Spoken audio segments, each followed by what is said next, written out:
Saúdo essa amada igreja com a graça e com a paz do nosso Senhor e Salvador Jesus, amém?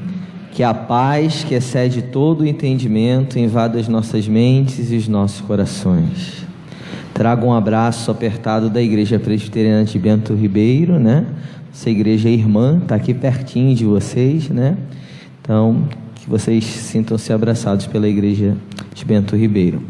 É sempre um prazer voltar aqui, né? Já há alguns anos que a gente vem aqui, tem uma amizade muito grande com essa igreja, um carinho muito grande por essa igreja. Vocês sabem o carinho que eu tenho também pelo pastor da igreja, que é meu padrinho de casamento, né? Eu já disse isso aqui algumas vezes, né? E eu também estou muito feliz, o seminarista Diego está aqui junto com a sua esposa, nessa igreja tão pertinho da gente, né? Algumas vezes vou levar ele para pregar lá em Bento Ribeiro, não fiquem com ciúme, tá bom, irmãos? A gente vai fazer esse convite, com certeza. Só esperando o irmão chegar, né? Porque tem 3 semanas que está aqui, né? Então a gente tem um carinho, uma amizade já de longa data. Isso é bom, né? Bom, vamos abrir, irmãos, a palavra do Senhor no Evangelho de Mateus, capítulo de número 5, dos versos 1 a 12.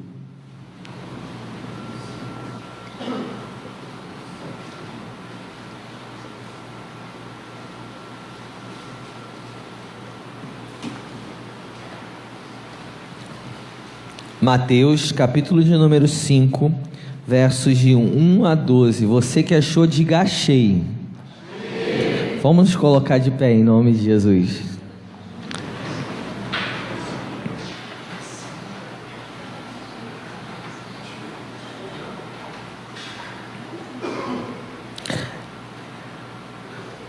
Alternadamente, tá bom, irmãos? Título que a Sociedade Bíblica colocou pra gente aí é o Sermão do Monte, as Bem-aventuranças. Diz assim a Escritura Sagrada: vendo Jesus as multidões, subiu ao monte e, como se assentasse, aproximaram-se os seus discípulos. Ele passou a ensiná-los, dizendo: bem-aventurados os humildes de espírito, porque deles é o reino dos céus.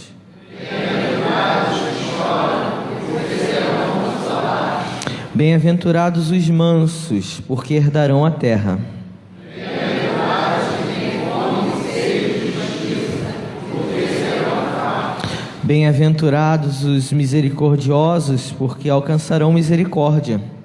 Bem-aventurados os limpos de coração, porque verão a Deus. Bem-aventurados os pacificadores, porque serão chamados filhos de Deus.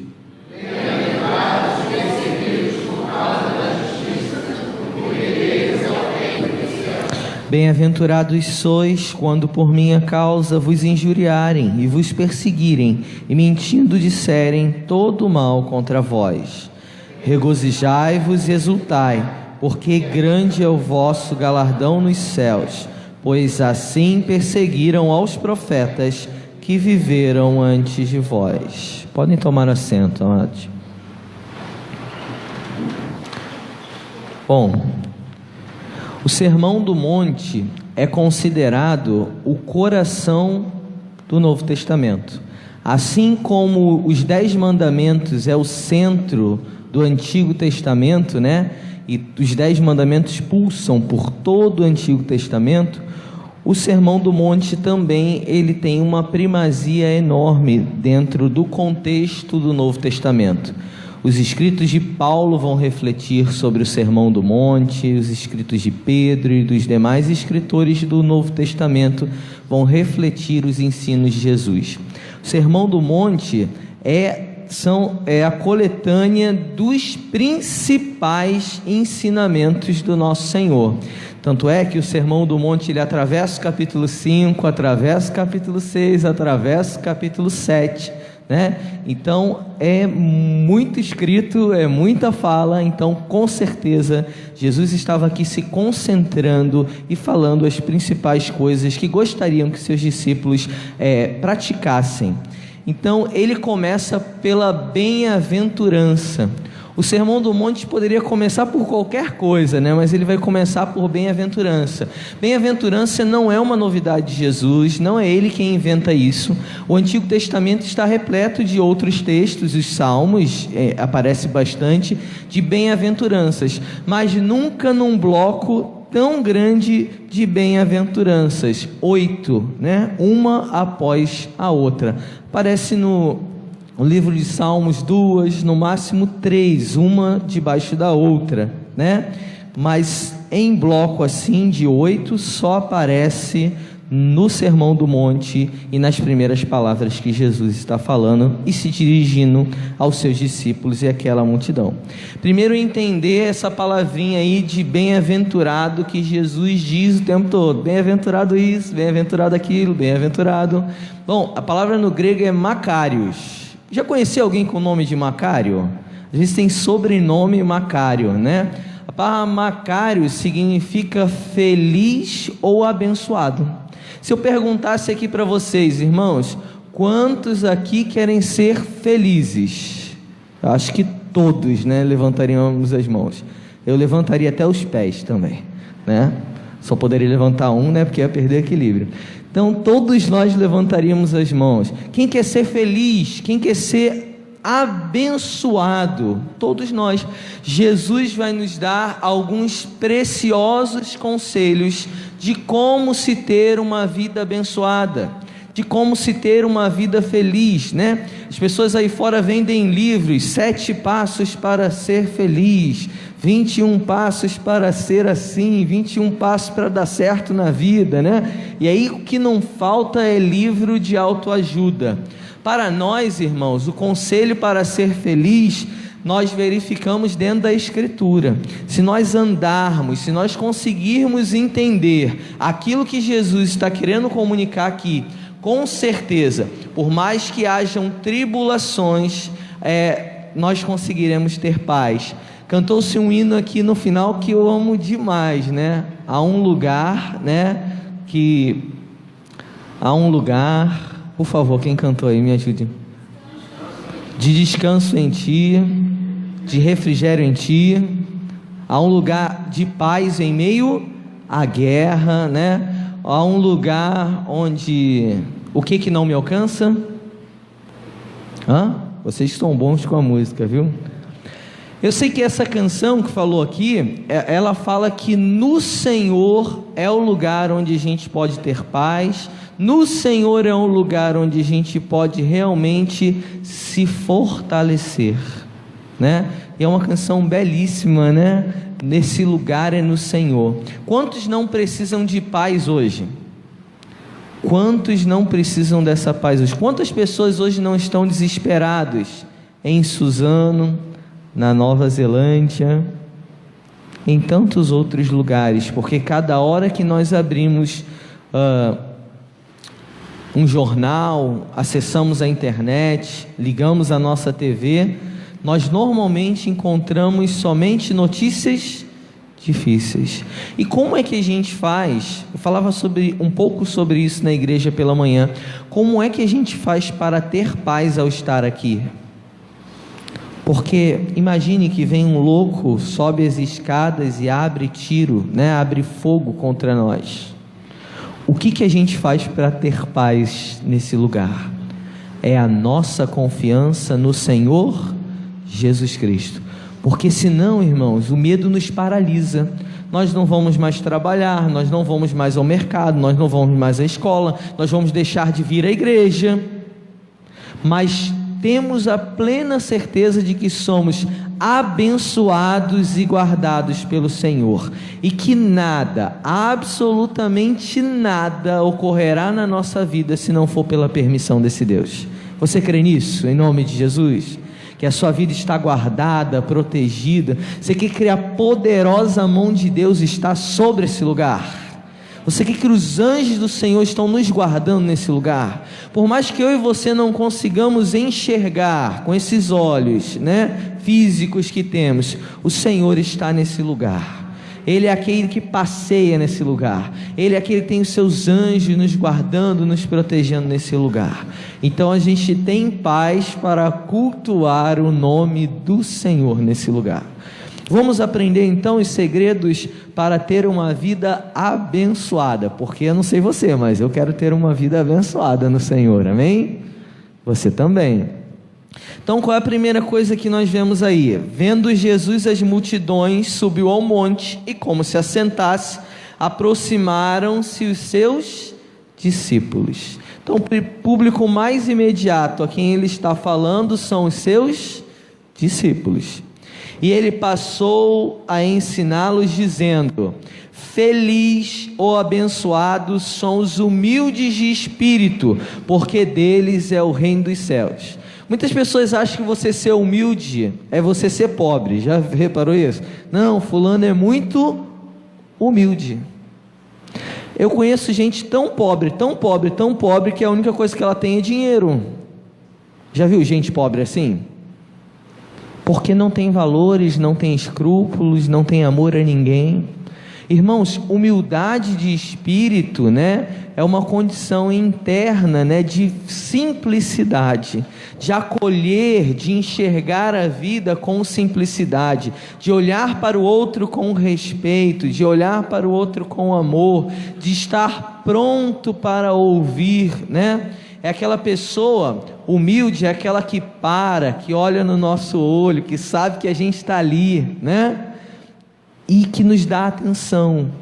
Humildade é saber se colocar embaixo, é saber o seu lugar, é saber ouvir o outro. Isso é alguém humilde. Humildade aqui não tem nada a ver, absolutamente nada a ver com condição financeira, tá bom? Jesus não veio só para salvar os pobres, Jesus veio para salvar a todos que invocam o seu nome, amém, irmãos? Tanto é que no grupo de Jesus havia pessoas muito pobres e havia pessoas também que não eram tão pobres assim, né? Então não é uma condição de financeira isso aqui, é uma questão interna de humildade, tá bom?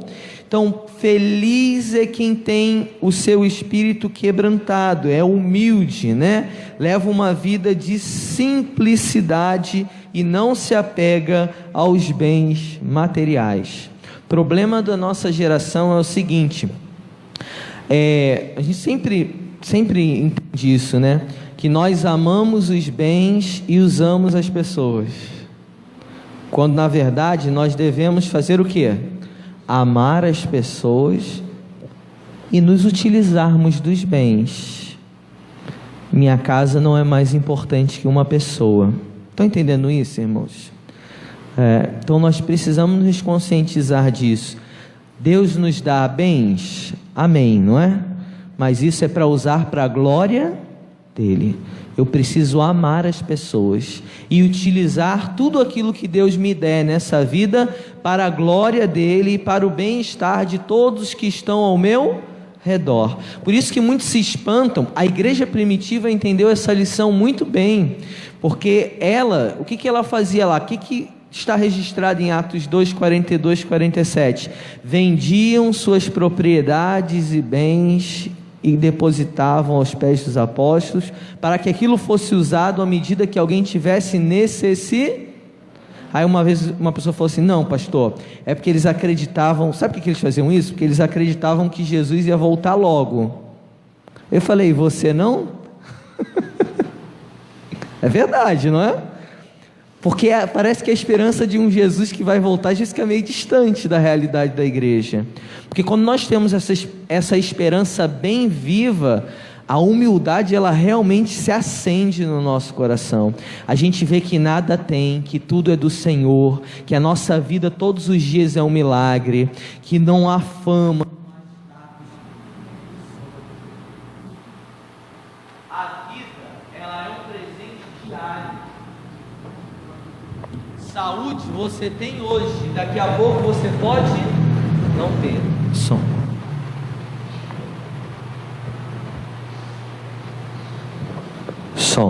Voltou aqui. Saúde é algo que você tem agora e daqui a pouco não tem. Pensa na tragédia de Brumadinho. a lama veio em segundos e soterrou quantas pessoas? Quantos pais? Quantas mães? Não é verdade?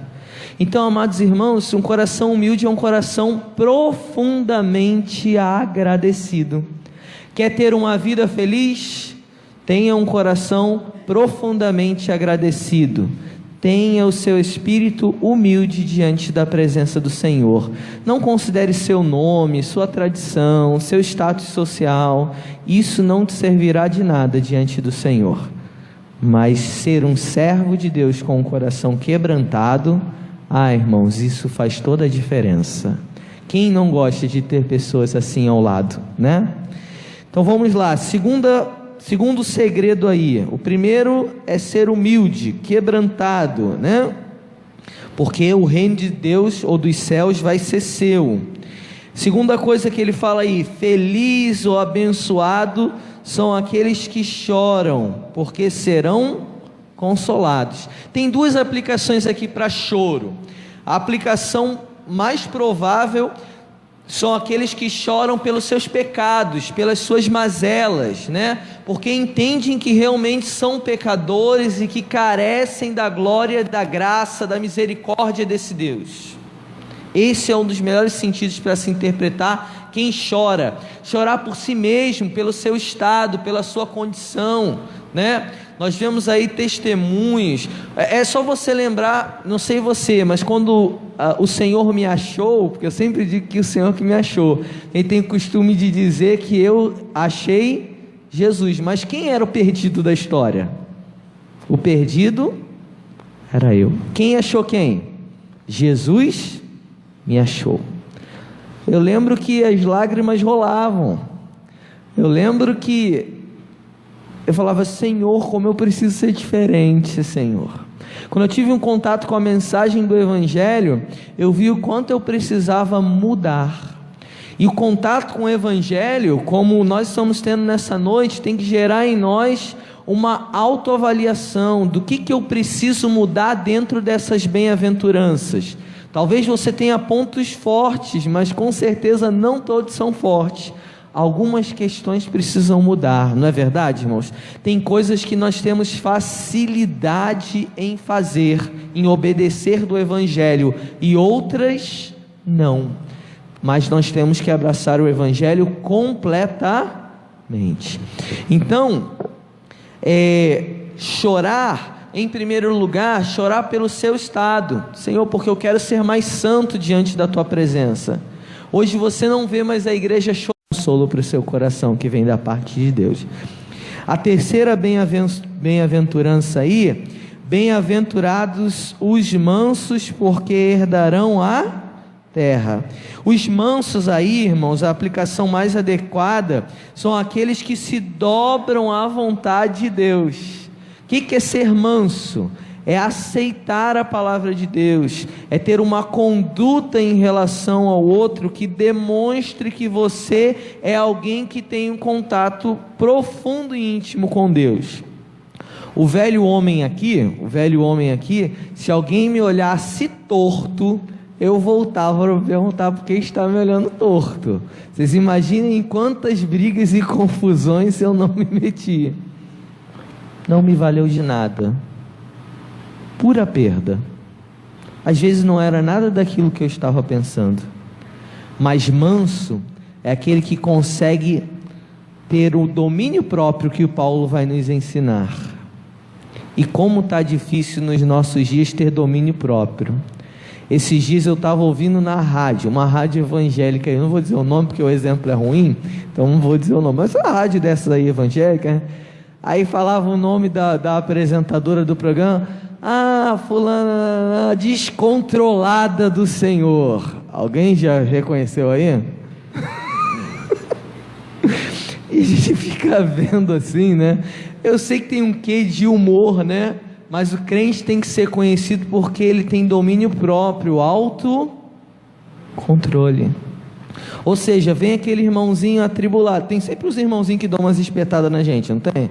Aquelas cutucadinhas. A gente consegue se controlar? Se consegue, tem sido manso. Às vezes fala uma gracinha, se você consegue segurar a boca, está sendo manso, né? Às vezes aquele vizinho atribulado que escuta funk, isso aí eu estou falando pessoalmente, né? 6:30 da manhã de um sábado, pensa nisso, irmãos.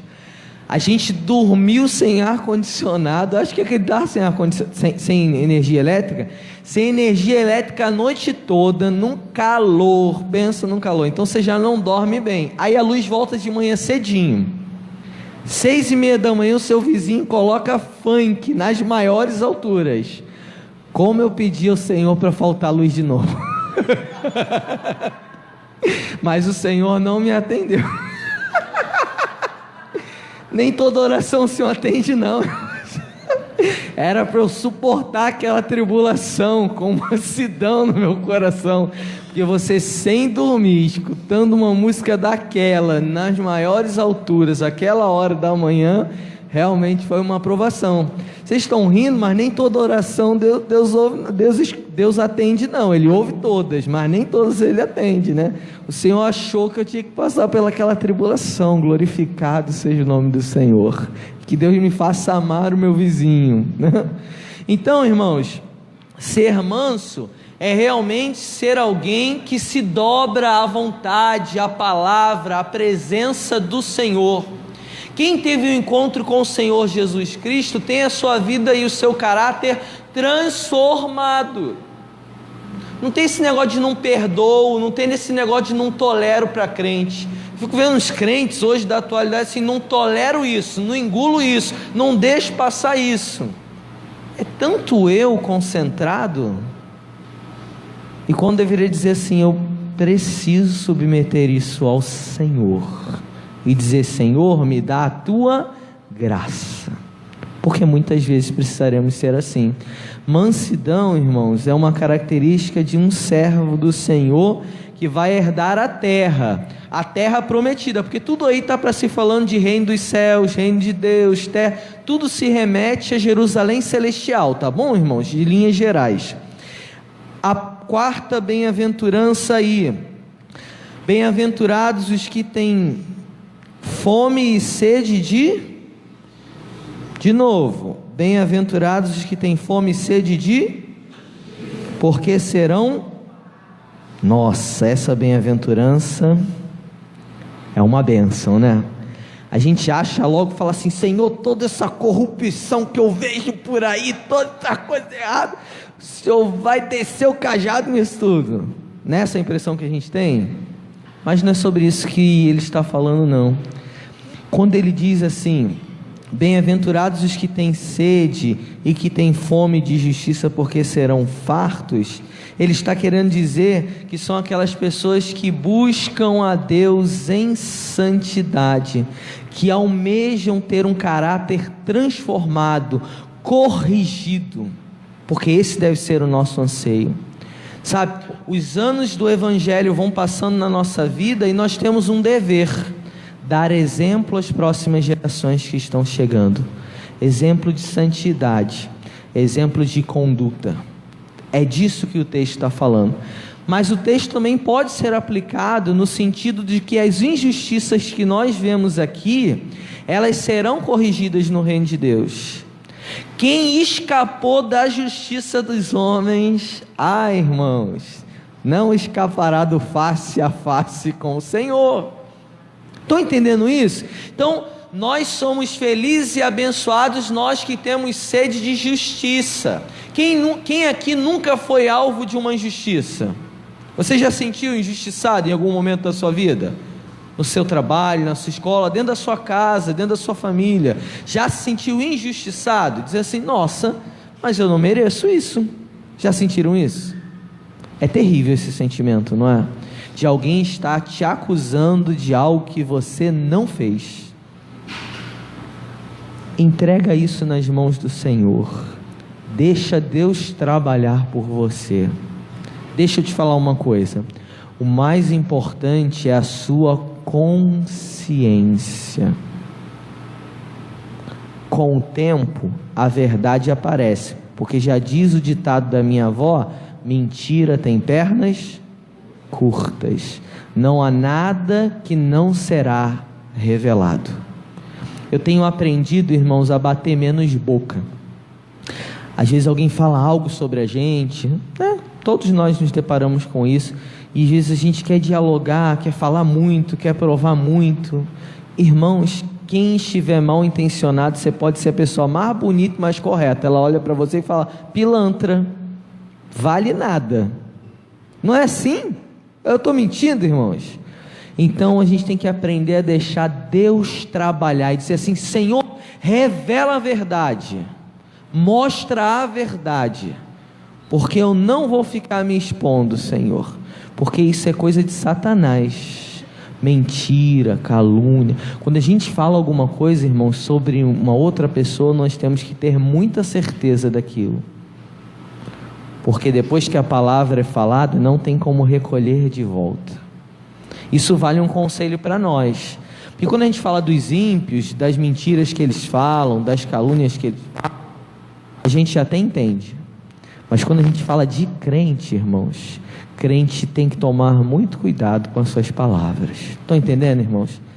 Mas fique tranquilo, que se você sofreu qualquer injustiça nessa vida, se a gente não tem todas essas injustiças que a gente vê, você acha que todo mundo foi preso que fez besteira no Brasil, na corrupção? Você acha que todo mundo foi preso? Você acha que todo mundo enfrentou cadeia, processo? Ninguém acha isso, né? Podem ficar tranquilos, irmãos, no dia do Senhor ninguém vai escapar, ó, de um cara a cara com o juiz de todos os povos, né? É o que diz o profeta Isaías, né? Buscai o Senhor enquanto se pode, invocai enquanto está, deixe o iníquo o seu caminho, peraí que agora confundiu, deixe o perverso o seu caminho e o iníquo os seus pensamentos. Por que busque o Senhor enquanto se pode achar? Hoje o Senhor está como nosso advogado, nosso intercessor, mas a Bíblia revela que o último dia Jesus não vem como advogado, vem como juiz, e você não encontrará o Senhor como advogado, encontrará como juiz de todos os povos. Então o tempo de se arrepender é hoje. Se ouvirdes hoje a palavra do Senhor, não endureçais o vosso coração. O tempo é hoje, o tempo é agora, porque Deus deu hoje, deu agora para cada um de nós. A quinta bem-aventurança, né? A quinta bem-aventurança diz: bem-aventurados os misericordiosos, porque alcançarão o quê? Misericórdia. Essa é uma característica muito voltada para o outro, né? Toda igreja, toda comunidade, todo grupo tem problemas, não tem, irmãos? Até a família tem, imagina a igreja, né? Pensa no negócio, né? Gente diferente, cultura diferente, família diferente, não é isso? E às vezes quando alguém erra, nós temos muita pressa em apontar os nossos dedos, não é verdade? Eu já vi cena em igreja assim, de que a pessoa estava disciplinada, que ninguém mais sentava do lado da pessoa. Imagina um negócio desse, porque achava que podia pegar, como se fosse contagioso, sabe igual lepra? Mas eu também já vi cenas na igreja, agora eu falo positivamente, de um problema enorme que teve no grupo de louvor da igreja, e eu lembro da pessoa que falhou indo à frente, pedindo perdão, e eu lembro da igreja se levantando, chorando e abraçando aquela pessoa, e virou aquele negócio de abraço coletivo, com choro coletivo, e aí você via literalmente o corpo de Cristo se curando. Às vezes nós somos muito rápidos ao julgar, ao execrar, ao deixar de lado. Irmãos, todos nós queremos ser amados, cuidados e respeitados. Todos nós queremos desfrutar da misericórdia de Deus, porque a única coisa que a gente desfruta é isso mesmo. Tanto é que as misericórdias dele se renovam. Pensa só, Deus deve ficar no limite, no teto, né? Então ele se renova, ou seja, eu me renovo. Eu sempre, quando eu penso nesse texto, eu penso assim, como se Deus olhasse para mim e para você com o olhar de um dia novo. Meu servo, minha serva, eu espero o melhor de você nesse dia. Sempre eu olho esse texto com esse olhar. Então, irmãos, nós que gostamos de alcançar a misericórdia de Deus, precisamos também externar a misericórdia para o nosso próximo, execrar menos, culpar menos. Isso não é passar a mão na cabeça, não. Isso é orar mais, isso é dizer: eu estou com você, vamos caminhar, Deus é contigo. Estão entendendo? A gente precisa dar mais palavras encorajadoras. A pessoa some da igreja, não está vindo mais na igreja, né? Está abandonando tudo, né? Você não sabe o que aconteceu. Estão entendendo? Isso acontece, irmãos. Precisa ir longe. Lembra da mensagem do filho pródigo? Esse teu filho aí, que gastou o teu dinheiro com as meretrizes, que consumiu todos os teus bens, esse teu filho, né? Já não era mais irmão dele, né? Então é isso, irmãos. Nós temos que ser muito cautelosos a apontar o dedo para o outro. Eu não sei se você conhece esse ditado, mas é coisa da minha mãe. Mas é funcional, coisa de mãe é funcional, né? Ela diz assim: quando você aponta o dedo para alguém, é isso? Um vai para o alto, Deus está vendo, e 3 voltam para você. Estou entendendo? É funcional. Funcional né? Então nos leva a realmente ter uma atitude para com o outro de maior misericórdia. Irmãos, a igreja ela precisa ser um lugar de cura, ela precisa ser um lugar de restauração, ela precisa ser um lugar de acolhimento. Não tem o que falar, não perca a boa oportunidade de ficar com a boca calada. Tem gente que perde boas oportunidades de ficar com a boca fechada. Estão entendendo isso, irmãos? Não tenho nada de bom para falar, não vou falar nada. Às vezes você chega do lado de alguém que está passando por um problema. Vou falar para vocês, como pastor, muitas vezes eu me senti inútil diante de problemas. Inútil. Fui fazer um sepultamento de uma criança de 6 meses, uma criança que a família esperou muito, que o casal queria muito, e essa criança com 6 meses de vida morre. Sabe como foi sepultamento? Foi a primeira vez na minha vida que eu tive a impressão de estar falando para o vento. A gente sabe que alguns dormem no sermão, outros pestaneiam, mas sabe que está falando para o vento. Parece que ninguém está ali. A mãe tentava levantar da cadeira para olhar o corpo do filho e desmaiava. O pai debruçado em cima do caixão. No final, quando a gente conseguiu fazer o enterro, o pai se jogou em cima da cova. Sabe uma situação que você fica sem... A gente não conseguiu o que fazer. Mas sabe que o mais importante ali era estar presente, prestando a consolação da presença. Um outro caso que eu lembro que eu não sabia o que falar. Uma irmã amiga da minha mãe, né, minha amiga, né, fez muito bolo de aniversário para mim, perdeu um filho no acidente de moto. É triste, não é? Ver o corpo do seu filho estraçalhado. 3 meses depois ela perde o outro do mesmo jeito. No primeiro filho, minha irmã, que Deus te abençoe, que Deus te console, eu já estava chorando, né, junto com ela nessa altura, né, porque eu conhecia. No segundo, eu só dava um abraço nela e eu não conseguia falar nada. O que eu vou falar para uma pessoa que 3 meses depois perde seu filho de uma forma brutal como essa? O que você conseguiria falar? Não é difícil aconselhar nesse momento? Eu só consegui me abraçar com ela e chorar junto com ela. Chorar com quem chora, né? E depois ela fala assim, ela me disse, como foi importante aquele seu abraço. Eu não precisava ouvir nada, eu só precisava de alguém para me abraçar e para dizer que eu estou seguro. Estão entendendo isso, irmãos? Às vezes a nossa maior utilidade vai ser em estar junto, não é nem falando ou aconselhando. Às vezes nós vamos nos sentir inútil, isso é natural, isso não é falta de Deus, isso não é falta da presença desse Deus, não. É porque tem coisas que são difíceis mesmo, e quando a gente se conecta à dor do outro, irmãos, a gente chora junto. Estão entendendo isso? Irmão, se alguém pecou, se alguém está ausente, é motivo das nossas orações. Senhor, aviva a tua obra no decurso dos anos. Desperta, Senhor. Ajuda, Senhor. Faz esse meu irmão, a minha irmã vencer essa batalha. E todos nós precisamos dessa oração. E todos nós precisamos dessa palavra de apoio. Como é bom alguém chegar do nosso lado. A gente, como pastor, sente às vezes esse carinho. Diz assim: pastor, estou orando por você. Eu falo: poxa, muito obrigado, meu irmão. Muito obrigado, minha irmã, porque eu preciso disso. Pastor, a gente está segurando a corda junto contigo, viu? Em oração. Isso é muito bom, viu, irmãos? Porque às vezes a gente é muito criticado, né? Quando algo não dá certo, vem uma chuva de críticas em cima de nós. Qualquer um de nós, seja lá no que fizermos.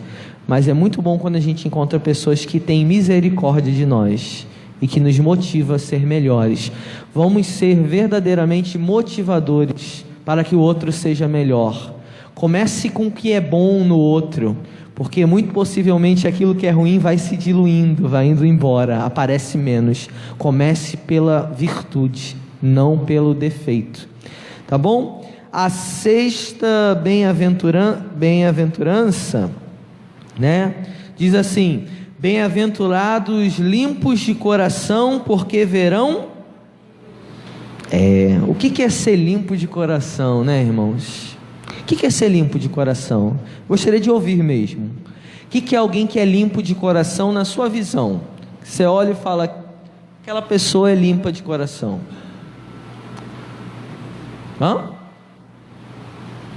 Que tem o coração limpo. O que é uma pessoa que tem o coração limpo? É uma pessoa que perdoa fácil? Seria isso? Sem maldade? O que é uma pessoa que tem o seu coração limpo? Um coração puro, pureza. Irmãos, é interessante essa bem-aventurança, né? Porque quem aqui quer ver Deus? Quem quer ver Deus? Oh, glória, glória a Deus, aleluia. Amém, Senhor. A nossa maior esperança é ver o Senhor, irmãos, amém? Glória a Deus, irmão, estava preocupado aqui. Essa é para dar uma descontraída, a essa altura do sermão. A hora que o pastor bota a mão e fala: ô Jesus, obrigado, né? O pessoal deu uma acordada e tudo aí, né? Glória a Deus, todos querem ver Deus aqui, né? Nosso maior anseio. O que é ser limpo de coração? É ter uma vida de santificação, é ter uma vida de busca com Deus, é ter uma vida realmente em que a gente esteja submetendo nosso coração, as nossas ações diante do Senhor, não deixar o sol se pôr sobre a nossa ira. Ou seja, a gente não pode esperar o sol ir embora sem antes ter conversado com o nosso Deus sobre tudo aquilo que aconteceu naquele dia. Estão entendendo isso, irmãos? O nosso coração não é depósito de lixo. Aconteceu um aborrecimento, submeta a Deus e vá resolver com quem tem que resolver. Não deixe o seu coração ser um depósito de mágoa, de tristeza, de angústia. Deus não fez o teu coração para isso. Pelo contrário, a palavra dele diz: de tudo que se deve guardar, guarda o teu coração. O nosso coração é um altar para Deus. É aqui que acontece, né, as batalhas, né? Então, quem habitará, Senhor, no teu tabernáculo? Estão lembrados? Que salmo é esse? É o salmo de número...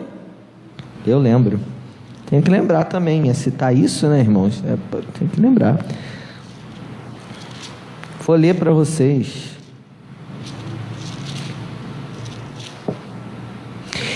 Salmo 15. Quem, Senhor, habitará no teu tabernáculo? Quem há de morar no teu santo monte? O que vive com integridade e pratica justiça, de coração fala a verdade, o que não difama com a sua língua, não faz mal ao seu próximo, não lança injúria contra o seu vizinho, o que tem aos seus olhos tem por desprezível o réprobo, mas honra os que temem ao Senhor, o que jura com dano próprio e não se retrata, o que não empresta dinheiro com usura, nem aceita suborno contra o inocente. Quem deste modo procede, jamais será abalado. Ou seja, precisamos ter uma vida de santidade com Deus. Não é só ler a Bíblia nas reuniões da igreja, mas ter uma vida realmente devocional. Tem orado em casa? Tem lido em casa? Eu acho que a nossa geração é a geração mais indesculpável de todas. Porque quando a gente se omite no dever devocional, com todas as ferramentas que a gente tem até um aplicativo da Bíblia. Se você não sabe por onde começar a ler a Bíblia, bate essa dúvida, né? Por onde eu começo lendo? Por onde eu começo estudando? Tem tanta coisa. Tem um aplicativo da Bíblia que ele te dá um versículo todo dia. Já viram esse aplicativo que tem? Então a nossa geração é a mais indesculpável, porque as ferramentas que nós temos para buscar ao Senhor, nenhuma outra geração teve. Por isso que nós precisamos ter uma vida de santidade. Santidade não é uma questão aparente. Santidade é uma questão de você com o seu Deus. E com certeza, se você tem uma vida de santidade, se você tem uma vida com Deus, com certeza os frutos aparecerão na sua vida. Crente precisa entender o seguinte: nós estamos em constante aprendizado, nós estamos em constante crescimento. Se você não quer mudar, o cristianismo não é para você. Nós somos chamados a mudar, nós somos chamados a nos converter todos os dias. Eu aprendi que conversão é um negócio diário. Eu achava que conversão no início da caminhada era aquele meu momento de entrega, de encontro. Não, quando eu vejo que a minha vida está indo para a direção errada, o que eu tenho que fazer? Converge esse negócio e volta para o caminho certo. Então eu posso dizer para vocês que quase todos os dias eu estou me convertendo, irmãos, porque eu olho isso, não pode ir para aí não, espera aí, deixa eu alinhar isso, porque nós temos que refletir sobre a nossa caminhada. Quer ver Deus? Quer ver mesmo, irmãos? Tem uma vida de santificação na presença dEle, porque aí você vai ver o Senhor, e eu também. A próxima bem-aventurança, a penúltima, a sétima, ela é sobre os bem-aventurados os pacificadores, porque serão chamados filhos. Tem filhos de Deus aqui nesse lugar? Ser pacificador é semear a paz por onde passa, não é jogar panos quentes. Quando alguém chega assim: fulano andou falando isso e isso de você. Já viu quando chega essas notícias assim? Qual é a missão de um pacificador? Meu irmão, vai lá e converse com fulano e vê se isso aconteceu mesmo. Se resolva com o seu irmão. Às vezes a pessoa vai saber, o negócio já está longo, Então, pacificador é aquele que quer ver os seus irmãos, a sua família, os seus amigos em paz. E por que não dizer aqueles que querem ver a sua igreja em paz? O que você puder fazer para pacificar alguma questão, meu irmão, minha irmã, você deve fazer. Você deve lembrar que nós somos filhos do mesmo Deus. Você deve lembrar que a gente precisa perdoar o nosso próximo. Você já falhou alguma vez com o próximo? Você já falhou? Então por que eu espero perfeição do outro? Se eu sou falho, pense só na incoerência, na loucura do nosso coração. Se eu sei que sou alguém falho, como eu posso esperar a perfeição do outro? Como eu posso me frustrar ao ponto de querer romper com o outro?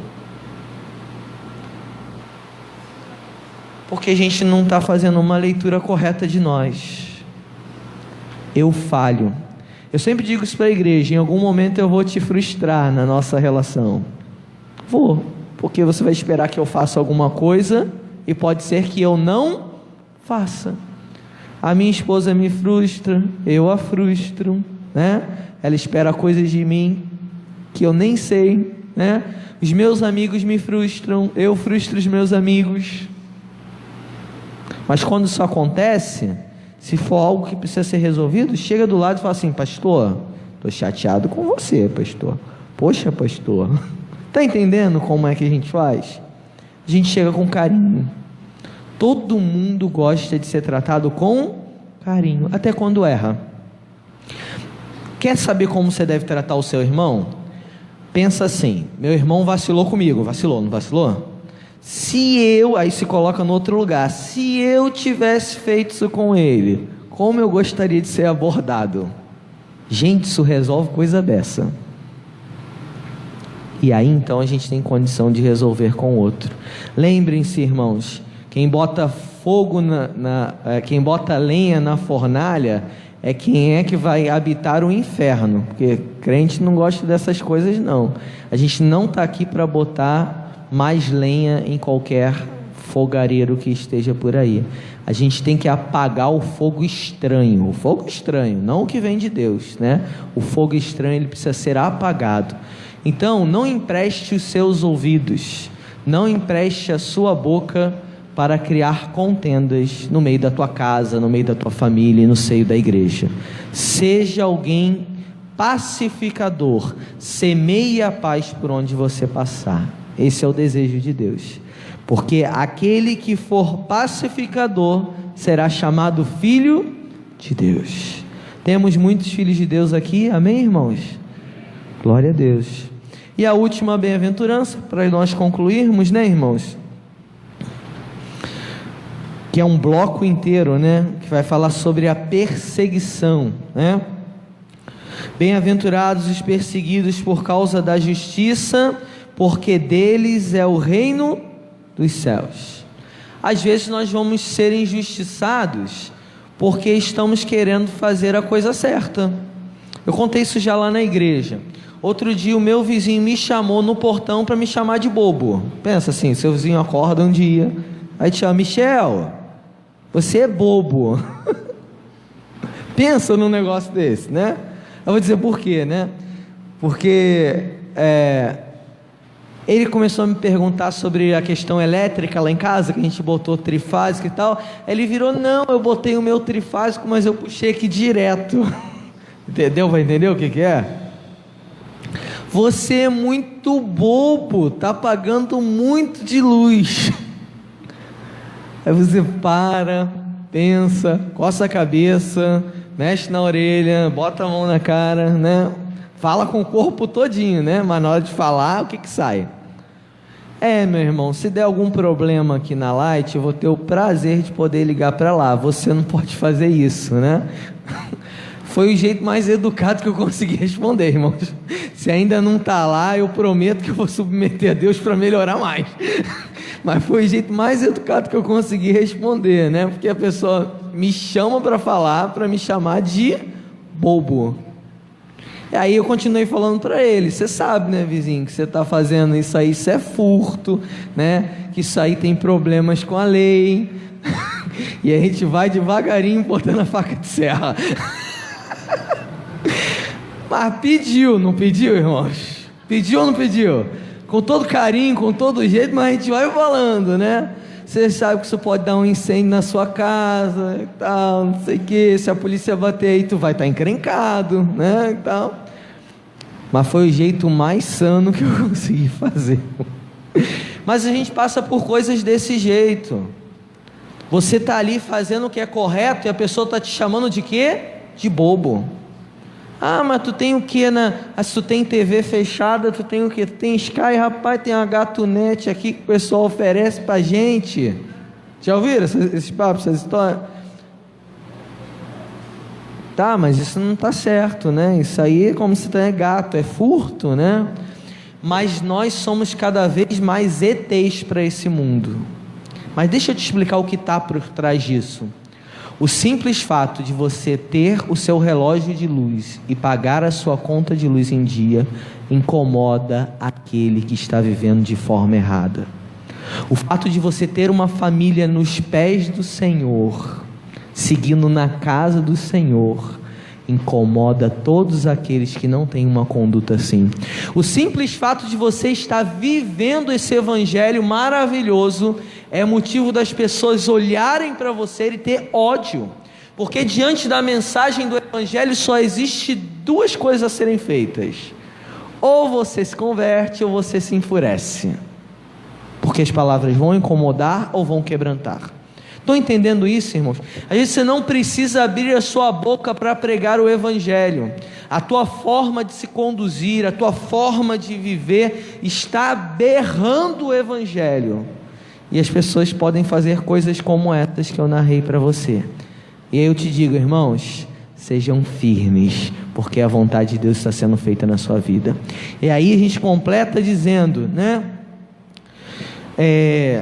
Bem-aventurados são vocês quando por minha causa, o amor ao Evangelho, uma vida digna na presença do Senhor, vos injuriarem. O meu vizinho me injuriou? E como me chamar de bobo às 8 horas da manhã, irmãos? É pedreira, viu? Bobo, você é muito bobo, vizinho, né? Quando vos injuriarem, quando vos perseguirem, porque às vezes você vai ser perseguido por amor ao Evangelho, porque você faz a coisa certa, e essa perseguição se dá até na família. Eu não tenho toda a minha família cristã, eu tenho mais do que antes, né? Porque o pessoal foi vindo, Deus foi fazendo a obra. Mas quando eu não vou, por exemplo, a uma festa no domingo de família, o pessoal fala assim: agora que você se converteu, você está bitolado, só vive para a igreja. Falei, nossa, eu acho que eu dou tão pouco tempo de assistência só no domingo. O pessoal acha que isso é muito tempo. Eu tenho que dar todos os meus dias para o Senhor. As pessoas não entendem, porque elas não conseguem ver como a gente vê, não conseguem enxergar como nós estamos enxergando. Então às vezes a gente vai ser até injuriado, perseguido dentro da nossa própria casa. Quando você não traz do trabalho nenhuma folha de ofício, nenhuma caneta, não lesa o seu trabalho, você está dando testemunho. Tem gente olhando tudo, até como você respira, se é mais forte ou se é mais devagar. Tanto é que quando você faz alguma coisa errada, imediatamente fala assim: você é crente, não é assim? Mas quando você faz o que é certo, todo mundo faz boca miúda, né? Só olha, mas estão olhando para nós. Como dizia um pregador antigo, 99% das pessoas vão ler o crente e só 1% vai ler a Bíblia. Que leiam o crente, que vocês sejam cartas vivas nas mãos do Senhor, que vocês sejam verbo encarnado de Deus, que realmente a palavra possa estar realmente vivificando a vossa vida, amém?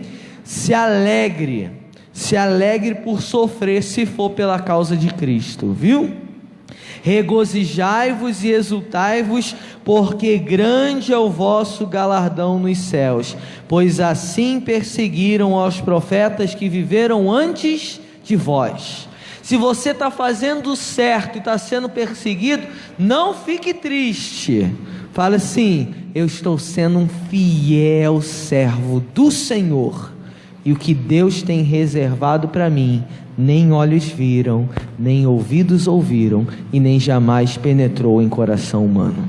Então, para esses homens de Deus, para Jesus, para todos os profetas e para nós, o ser perseguido pelo fazer o que é certo, isso para nós tem que ser glorioso.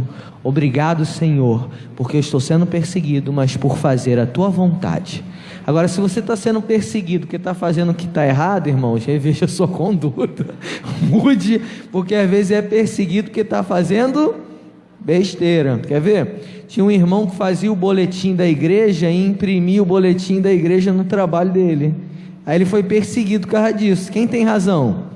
O patrão, porque aquilo está dando prejuízo. Aí não é perseguição da Bíblia, né, irmãos? É correção mesmo necessária, estão entendendo? Mas quando a gente faz o que é certo, está sendo perseguido, continue. Quem te justifica é o Senhor, amém? O meu desejo sincero, irmãos, é que todas essas bênçãos das bem-aventuranças venham recair sobre nós nessa noite. Aquilo que você já está conseguindo, mantenha firme. E aquilo que precisa mudar, irmãos, faça um propósito hoje diante do Senhor e diga: Senhor, me ajuda a mudar nisso daqui, porque eu preciso cumprir a tua palavra para ser abençoado, amém? Vamos orar? Vamos colocar de pé, né, que vocês já ficaram um tempinho sentado, dar aquela esticada, Tá instalando, já ouvi gente instalando aí, ai, né? Vamos falar com o nosso Deus. Pai de amor e de misericórdia, nós queremos te agradecer, Senhor, por esse dia, por essa oportunidade maravilhosa, por essa igreja tão linda, Senhor, que nós amamos. Deus, nós entregamos a tua palavra aqui nesse lugar. Nós não sabemos a obra que o Espírito Santo fez em cada ouvido e em cada coração aqui, mas eu te peço, Senhor, por tua misericórdia, corrige todo o nosso ser, alinha, Senhor, os nossos pensamentos, as nossas emoções em conformidade da tua vontade.